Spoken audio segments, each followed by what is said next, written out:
नमस्कार दोस्तों, welcome to our channel the study power. आज की इस क्लास में हम दिल्ली पुलिस कांस्टेबल के एग्ज़ाम्स में पूछे जाने वाले मोस्ट इंपॉर्टेंट जीके के जो क्वेश्चंस है 20 क्वेश्चंस हम डिस्कस करेंगे। और आज ही हमारी क्लास 4th है और जैसा कि मैंने आपको बताया था कि डेली 10 बजे जो है हमारी जीके की क्लास होगी, तो आप इसे अटेंड कर सकते हैं।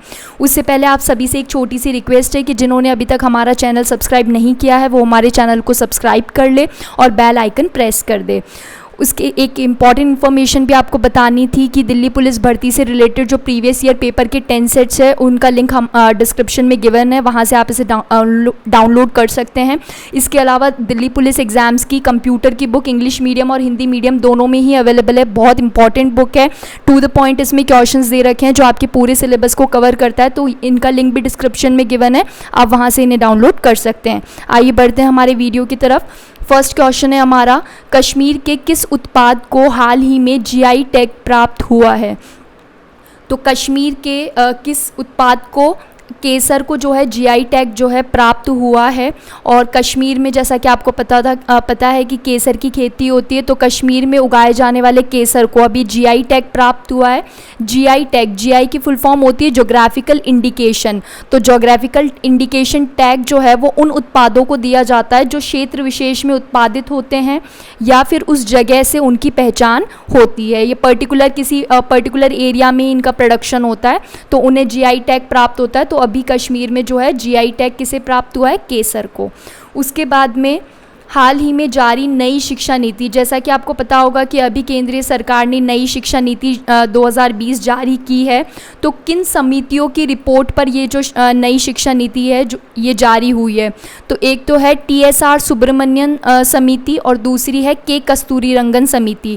ये दोनों समिति जो है, इन दोनों की सिफारिश पर ही जो है ये नई शिक्षा नीति बनी है। तो इसका जो ऑप्शन है 4th इसका सही आंसर है। दोनों ही समिति जो है उन दोनों की सिफारिश पर ये बनी है। इसमें से जो TSR सुब्रमण्यन समिति है उसने अपनी रिपोर्ट 2016 में दी थी और के कस्तूरीरंगन समिति ने अपनी रिपोर्ट 2018 में दी थी, और इन दोनों की सिफारिश पर ही नई शिक्षा नीति 2020 जारी की है।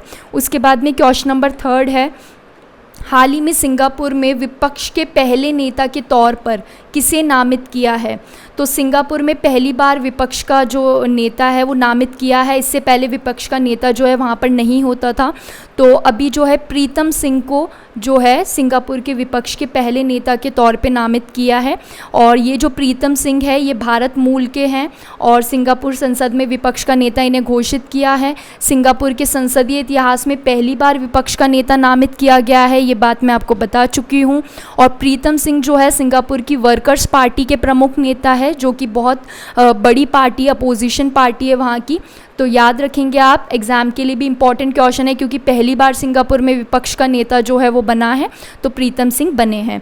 उसके बाद में नेक्स्ट, हाल ही में 2020 के बुकर पुरस्कार के लिए नामित पुस्तक बर्न्ड शुगर किसके द्वारा लिखी गई है? तो ये लिखी गई है अवनी दोषी के द्वारा।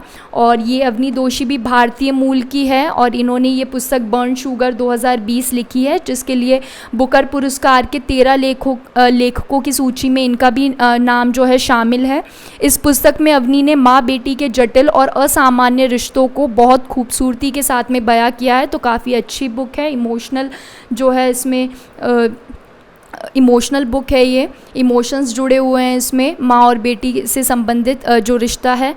तो ये आप ध्यान रखेंगे कि बर्न्ड शुगर अवनी दोषी ने लिखी है। उसके बाद में क्वेश्चन नंबर 5 है, हाल ही में भारत के किस राज्य में पहला ऐसा प्लांट बनाया है जहां गोबर को CNG में कन्वर्ट किया जा रहा है? तो भारत के किस राज्य में पहला ऐसा प्लांट बनाया है? तो भारत के गुजरात राज्य में पहला ऐसा प्लांट बनाया है और गुजरात की बनास डेयरी ने देश का पहला ऐसा प्लांट बनाया है जहां गोबर गैस को CNG में कन्वर्ट किया जा रहा है। Very important question for your exam, पूछा जा सकता है एग्ज़ाम में क्योंकि पहला ऐसा प्लांट है ये, तो गुजरात में बनाया गया है।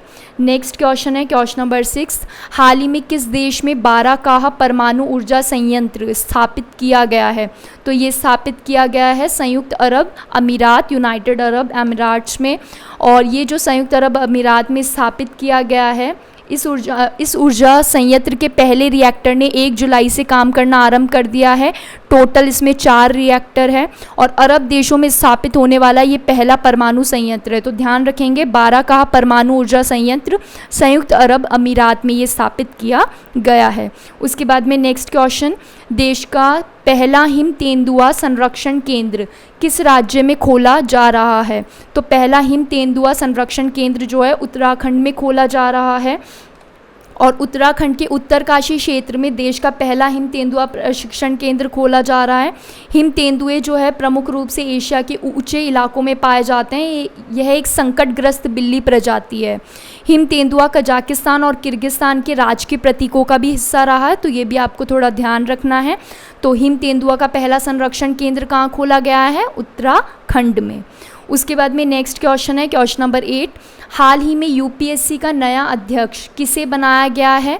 तो यूपीएससी का नया अध्यक्ष, यूनियन पब्लिक सर्विस कमीशन, इसका नया अध्यक्ष जो है वो प्रोफेसर प्रदीप कुमार जोशी को बनाया गया है और 9 महीने के लिए इन्हें इस पद पर नियुक्त किया गया है और इनका जो कार्यकाल है वो 12 मई 2021 तक ही होगा।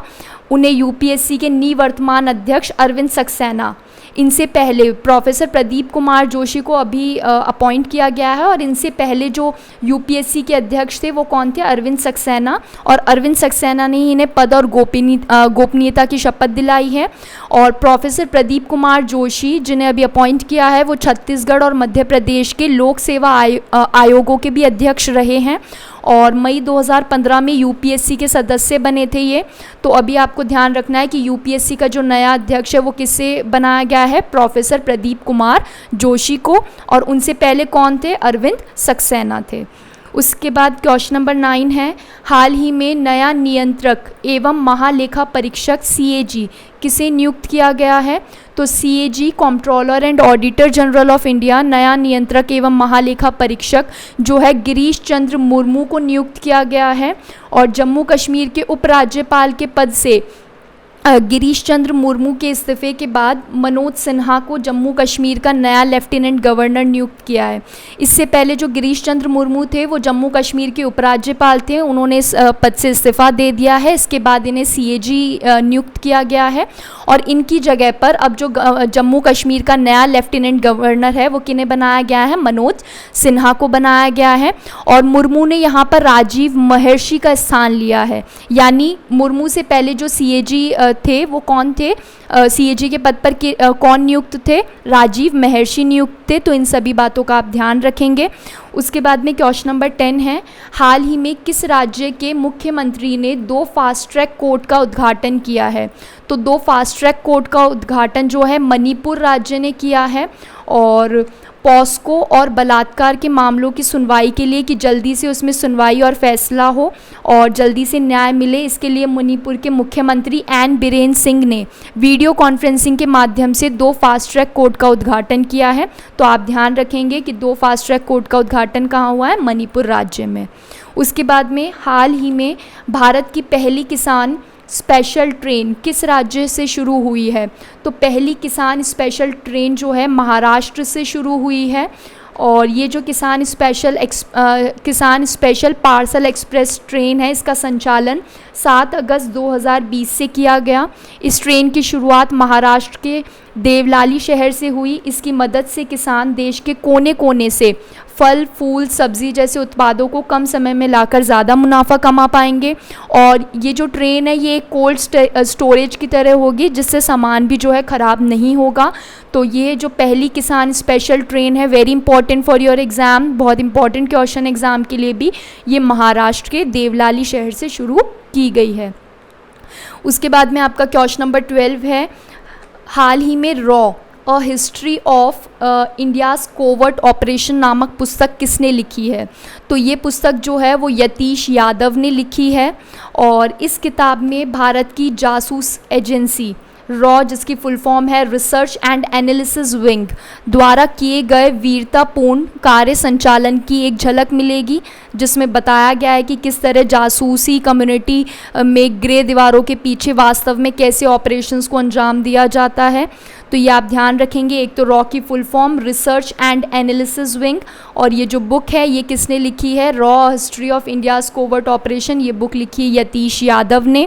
और आपको एक इन्फॉर्मेशन रॉ से जुड़ी भी ध्यान रखनी है कि रॉ के जो संस्थापक थे वो कौन थे, महान स्पाई मास्टर रामेश्वर नाथ कोआ थे, जिन्होंने रॉ की स्थापना 21 सितंबर 1968 में की थी। और वर्तमान में जो रॉ के प्रमुख है वो कौन है, सामंत गोयल। तो ये तीनों बातें आप ध्यान रखेंगे। एक तो इस बुक को लिखा किसने, यतीश यादव ने। एक रॉ की फुल फॉर्म भी आप ध्यान रखेंगे, रिसर्च एंड एनालिसिस विंग, और इसके संस्थापक कौन थे, रामेश्वर नाथ काओ थे, जिन्होंने 21 सितंबर 1968 में इसकी स्थापना की। और वर्तमान में कौन है रॉ प्रमुख, सामंत गोयल। उसके बाद में क्वेश्चन नंबर 13, 2020 वर्ल्ड कप, ये पुरुष वर्ल्ड कप की मैं बात कर रही हूँ। 2020 जो पुरुष वर्ल्ड कप है 2021, इसकी मेज़बानी कौन सा देश करेगा, तो इसकी मेज़बानी करेगा भारत। तो आपको ये ध्यान रखना है कि भारत इसकी मेज़बानी करेगा। और आईसीसी ने महिला वनडे वर्ल्ड कप 2021 को रद्द कर दिया है। अब ये जो टूर्नामेंट है महिला वनडे वर्ल्ड कप वाला, ये अब 2022 में होगा और न्यूजीलैंड में होगा। ठीक है, तो इसे आप ध्यान रखेंगे। और 2020 वर्ल्ड कप 2021 पुरुष वाला, ये भारत जो है इसकी मेज़बानी करेगा। उसके बाद में नेक्स्ट क्वेश्चन नंबर 14, हाल ही में देश की शीर्ष खुफिया एजेंसी इंटेलिजेंस ब्यूरो का नया प्रमुख किसे बनाया गया है। तो नई शीर्ष खुफिया एजेंसी आईबी, जिसे हम इंटेलिजेंस ब्यूरो कहते हैं, इनका जो नया प्रमुख है ये बनाया गया है अरविंद कुमार को बनाया गया है। और अरविंद कुमार जो है वो 1984 बैच के आईपीएस अधिकारी हैं, और इन्होंने अभी आईबी में राजीव जैन की जगह ली है। यानी इससे पहले जो आईबी प्रमुख थे वो कौन थे, राजीव जैन, और अब इनकी जगह कौन बन गए हैं, अरविंद कुमार। उसके बाद में नेक्स्ट क्वेश्चन नंबर 15, हाल ही में किस राज्य सरकार ने नई इलेक्ट्रिक वाहन पॉलिसी लॉन्च की है। तो हाल ही में दिल्ली सरकार ने नई इलेक्ट्रिक वाहन पॉलिसी जो है वो लॉन्च की है, और सरकार ने ये पॉलिसी 3 साल के लिए बनाई है, जिसकी बाद में 3 साल बाद समीक्षा की जाएगी, और जिसके तहत नई इलेक्ट्रिक कारों को खरीदने पर 1.5 लाख रुपए की प्रोत्साहन राशि और 2 पहिया वाहन व ई रिक्शा आदि पर 30,000 की सब्सिडी मिलेगी। इस पॉलिसी के पीछे सरकार का उद्देश्य जो है वो यही है कि इलेक्ट्रिक वाहनों की खरीद को प्रोत्साहन मिले। तो आप ध्यान रखेंगे कि नई इलेक्ट्रिक वाहन पॉलिसी जो है वो दिल्ली सरकार द्वारा लॉन्च की गई है। उसके बाद में नेक्स्ट क्वेश्चन नंबर 16, हाल ही में अमेजिंग अयोध्या नामक पुस्तक किसने लिखी है। तो अमेजिंग अयोध्या नामक पुस्तक जो है नीना राय ने ये पुस्तक लिखी है, और 5 अगस्त जब राम मंदिर का भूमि पूजन जो था उसी दिन इस बुक की प्रकाशन जो है वो प्रकाशन कंपनी ब्लूम्सबरी ने अपनी नई पुस्तक अमेजिंग अयोध्या की घोषणा की है। और इस बुक में ये अयोध्या के इतिहास पर प्रकाश डालेगी। अयोध्या के इतिहास के बारे में जो है पूरी जानकारी इस पुस्तक में लिखी गई है। तो ध्यान रखेंगे अमेजिंग अयोध्या नामक पुस्तक नीना राय ने लिखी है। उसके बाद में नेक्स्ट क्वेश्चन नंबर 17, हाल ही में किस राज्य सरकार ने एक मास्क अनेक ज़िंदगी नामक जागरूकता अभियान शुरू करने की घोषणा की है। तो एक मास्क अनेक ज़िंदगी ये अभियान जो है मध्य प्रदेश जो राज्य है उसने ये अभियान शुरू किया है, और इस अभियान के तहत अब मास्क लगाए बिना अगर आप घर के बाहर निकलेंगे तो चालान तो होगा ही, लेकिन साथ ही 2 मास्क भी निःशुल्क दिए जाएंगे। तो ये अभियान जो है एक मास्क अनेक ज़िंदगी, ये अभियान शुरू किया है मध्य प्रदेश राज्य ने। उसके बाद में नेक्स्ट क्वेश्चन 18, हाल ही में किस राज्य में ग्रीन एजी परियोजना शुरू की है। तो ग्रीन एजी परियोजना जो है मिजोरम जो राज्य है उसमें शुरू की है, और केंद्र सरकार द्वारा कृषि से होने वाले उत्सर्जन को कम करने तथा संवहनीय कृषि पद्धतियों को सुनिश्चित करने हेतु मिजोरम राज्य में ग्रीन एजी परियोजना की शुरुआत की है। और ग्रीन एजी परियोजना को 5 राज्यों में लागू किया जाएगा। एक राज्य तो मिजोरम है ही, मिजोरम के अतिरिक्त जो अन्य 4 राज्य हैं उनमें राजस्थान, मध्य प्रदेश, उड़ीसा, उत्तराखंड, ये 4 राज्य शामिल है। तो इन चारों का भी नाम आपको ध्यान रखना है कि कौन से ये 4 राज्य है, और इसकी शुरुआत कहाँ की गई है ग्रीन एजी परियोजना की, मिजोरम में। उसके बाद में नेक्स्ट क्वेश्चन नंबर 19, हाल ही में किन 2 देशों के मध्य ऑपरेशन ब्रीदिंग स्पेस चलाया गया है। तो किन 2 देशों के मध्य ऑपरेशन ब्रीदिंग स्पेस चलाया गया है, भारत व इजराइल के बीच में ये चलाया गया है। और ऑपरेशन ब्रीदिंग स्पेस भारत और इजराइल द्वारा कोविड-19 से निपटने के लिए बनाया गया एक संयुक्त मिशन है। इस मिशन के तहत इजराइल भारत को कोविड-19 की जांच के लिए रैपिड किट तैयार करने के साथ साथ ही सैनिटाइज़र और उच्च तकनीकी क्षमता के उपकरणों का विकास करने में मदद करेगा। तो कोविड-19 से निपटने के लिए ये जो ऑपरेशन ब्रीदिंग स्पेस है, ये मिशन चलाया गया है और ये भारत और इजराइल के बीच में चलाया गया है। उसके बाद में नेक्स्ट क्वेश्चन नंबर 20, हाल ही में टिकटॉक ने अपना पहला यूरोपीय डेटा सेंटर कहाँ खोलने की घोषणा की है। तो जैसा कि आपको पता होगा कि टिकटॉक समेत जो है 52 ऐप्स जो है वो भारत ने जो है बैन किए हैं और इसमें यूजी ब्राउज़र, शेयर इट जैसे ऐप भी है और भारत चीन सीमा विवाद के कारण इन ऐप्स को बैन किया गया है। तो अभी हाल फिलहाल में टिकटॉक ने अपना पहला यूरोपीय डेटा सेंटर जो है वो आयरलैंड में खोलने की घोषणा की है और आयरलैंड जो है उसकी कैपिटल भी आपको ध्यान रखनी है, उसकी कैपिटल क्या है, डबलिन है। आज की इस वीडियो में बस इतना ही। आने वाली सभी एग्ज़ाम से जुड़े हुए इन्फॉर्मेशन के लिए आप हमारे फेसबुक पेज और को लाइक कर सकते हैं, टेलीग्राम चैनल को ज्वाइन कर सकते हैं, क्योंकि जितने भी अपकमिंग एग्ज़ाम्स हैं उनसे रिलेटेड सभी इन्फॉर्मेशन हम हमारे फेसबुक पेज और टेलीग्राम चैनल पर अपडेट करते हैं। Thank you for watching.